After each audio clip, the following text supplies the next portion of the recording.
We live in a time when church membership is on the decline.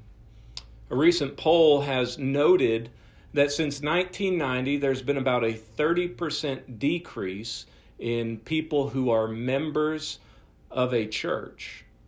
That's an interesting but a disturbing number. Why is this the case? Why is it that more and more people are seeming to become disenfranchised with churches? In my own experience, I have found some people don't want to be members of a church simply because of how their life is going at that particular moment.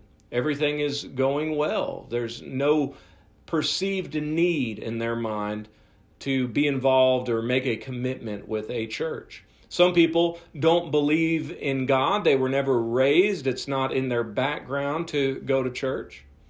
Some people have had bad experiences with churches, and in their mind there is a connection with churches and hypocrites. And so because of those bad experiences, they have chosen to not be members of any church. What's interesting to me is that Jesus talks about the reasons why people won't be members, not of a church, but why people won't be members of his church. In Matthew chapter 13, we have the story called the parable of the sower.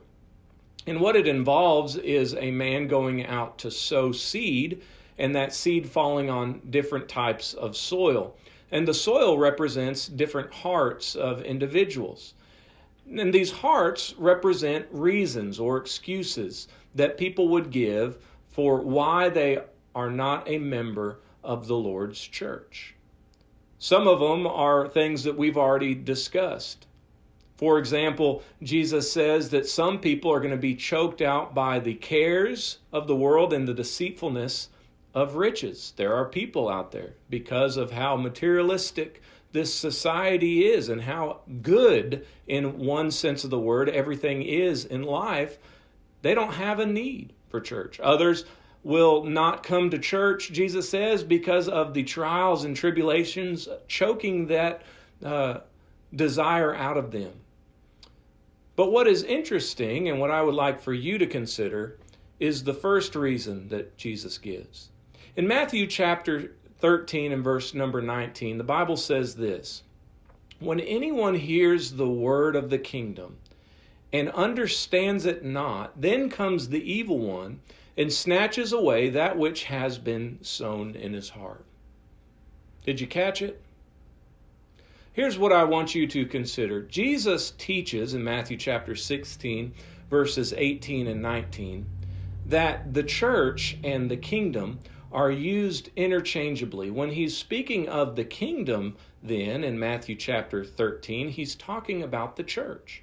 And when he uses this phrase, the word of the kingdom, what he's talking about is what the Bible says about the church. This is what Philip preached in Acts chapter 8 in verse number 12 when he went down into Samaria. He preached the word of the kingdom. But did you catch what Jesus said?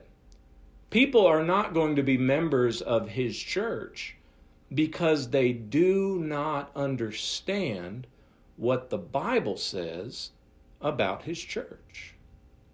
Now, I find that very interesting for a number of reasons. But the one reason that I want you to consider is not only do people not go to church because they do not understand what the Word of God says about the church, but most people go to the church that they go to without any understanding of what the Word of God says. The proof of this is in the answers that you would give to me. If I asked you, why do you go to church where you go to church? Now, I've asked a lot of people that question, and here are some of the common responses that I get. Well, I like the pastor where I go to church. I've known him for as long as I can remember. He was at my daughter's birth, and he actually did the funeral for my mother, and so I'm going to continue going where he is. Some people will say something like, well, I started going to the Methodist church, for example. because when I was a little kid, I lived across the street from a Methodist church. And so I went there one day and I liked it. And so that's what I've been my entire life. I'm a Methodist because I started going when I was a little kid. Some people will say things like, well, the messages just make me feel so good. Or I go there because it's fresh, it's new, they're trying to change things up, they have a great worship team. Some people say things like, I go to, for instance, the Baptist church because my mother was Baptist, my grandmother was Baptist, my dad was a Baptist preacher. And so I'm a Baptist and I'm going to raise my family to be Baptist. I want you to consider if there's any part of those that relate to you, or what is your answer for why you go to church where you do. And I want you to consider this, that all of these are bad answers. They're not bad answers in the sense that we can't like the preacher where we go to church, or we can't feel good when we go to church sometimes, or that it's even wrong to be a member of a church if we were raised in it. That's not the point. That's not why they're bad answers. They're bad answers because they recognize or they show a lack of understanding of what the Bible says about the church. Our answer for why we are a member of the church that we're a member of should be based on this question: is it scriptural? That should be the foundation to church membership. Scripture teaches us that there's only one scriptural church, Ephesians chapter 4 and verse number 4. And if we're going to be members of any church, shouldn't we want to be members of the church that you can find in the Bible? Isn't that exactly what Jesus was talking about in Matthew chapter 13 and verse number 19? Shouldn't we want to be members of the church that the apostles were members of? Shouldn't we want to be members of the one church that Jesus died for and purchased with his blood? You see, to understand is to know or to comprehend the nature of something. Honestly, ask yourself, do you really understand what the Bible teaches about the church of Christ? Now, I'm going to ask you some basic questions. These questions are not a litmus test. If you get these questions right, it doesn't mean that you are necessarily of understanding concerning the church, but they are a good gauge. And you answer them and consider them. Does it matter what name the church wears? Do men have the authority to start their own denomination? Did John the Baptist start the church?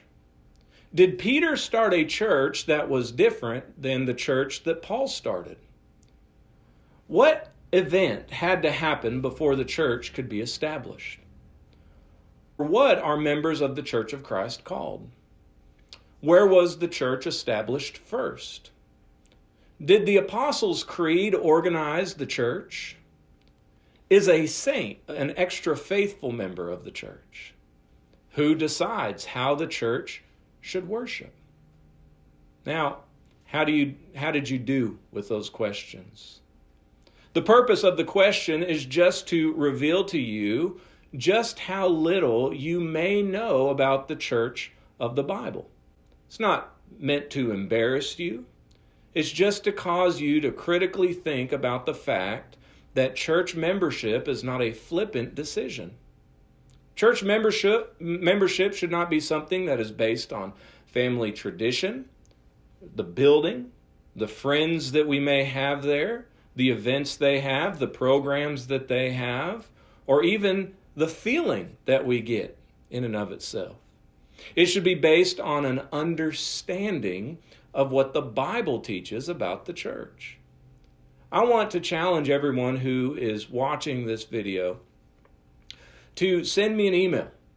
Our email here is firstcenturychurch30@gmail.com. Send me an email if you are up for the challenge, and give me a scriptural reason or scriptural reasons of why you should be a member of the church that you belong to. Prove to me with Scripture that God wants you to be a Baptist or a Methodist or a Lutheran or a Catholic or a Latter-day Saint or a Church of Nazarene or a Pentecostal, a member of the Hope and Stand, a member of the Harbor, a member of any other denomination. If you need help in giving scriptural answers to that question, ask your pastor, ask the preacher. But find scriptural proof that it is good to be a member of the church that you belong to. My question for you is, what are you going to do when you find the proof is lacking? I want to invite everyone on Sunday nights at 6 p.m. We are going to be going through a series of lessons that are titled, Why I Am a Member of the Church of Christ. You're going to be impressed with these lessons, not because of the speaking, but because of the fact that every single lesson will give you a scriptural reason to be a member of the Church of Christ. I can almost promise you that if you will come to listen to these lessons with a Bible and with an honest heart, you will see what the Bible has to say, and you'll want to be a member of the Church of Christ too. If you would like to send a question or comment or request a study, please send me an email. Again, it's firstcenturychurch30@gmail.com. Thank you, and God bless.